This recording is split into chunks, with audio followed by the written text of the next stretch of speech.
ఇవాళ నేను ఒకటి వెరైటీగా ట్రై చేస్తున్నా. మన ఇంటికి చేపలు తీసుకొస్తుంది కదా అని చెప్పింది process. So first time try చేస్తున్నా. తెలుసు కదా చేపలో ఉంటుంది కదా గుడ్లు, చిన్న గుడ్లు.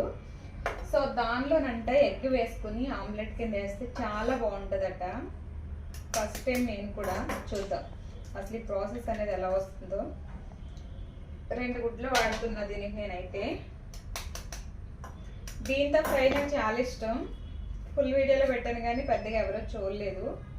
సో ఫస్ట్ అయితే దీనిలో వేసాను. ఆవిడ ఏమందంటే చేత్తో కలిపితే బాగుంటుందండి. సో చెయ్యి యూజ్ చేస్తాను. కారం వేసుకుంటున్నా, అట్లానే కొంచెం సాల్ట్ వేస్తున్నా, అలాగే మన ఇంట్లో పట్టించిన మసాలాలు ఉంటాయి కదా, సో అది కూడా 1 స్పూన్ వేస్తున్నా.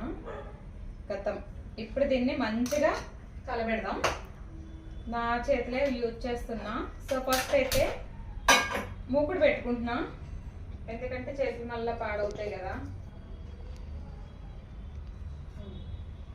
ఇప్పుడుది మన చేతితో చక్కగా అయితే కలిపేస్తున్నాను. అన్నే కొంచెం కష్టంగానే ఉంది ఇలా కలపడానికి, కానీ టేస్ట్ ఎలా ఉంటుందో చూద్దాం. బాగుంటుందని చెప్పింది ఆవిడ. సో మంచిగా ఇట్లా కలపెట్టుకుని మన ఆమ్లెట్ కింద వేసుకుంటే టేస్ట్ బాగుంటుందంట. తను చెప్పిన ఐడియా ఏంటంటే ఈ చిన్న గుడ్డలు అనేవి ఏమవుతాయంటే మనం డైరెక్ట్గా ఆయిల్లో వేసినప్పుడు చిట్టుపెట్లాడి పగులుతూ ఉంటాయి. సో ఈ గుడ్డ వేయడం వల్ల మనకు ఆమ్లెట్ కింద ఉండి అవి పగలకుండా ఉండి టేస్ట్ కూడా బాగుంటుందట. సో కలపడం అయితే కొంచెం ఏదలా అనిపిస్తుంది, కానీ టేస్ట్ చూద్దాం. సరేనా?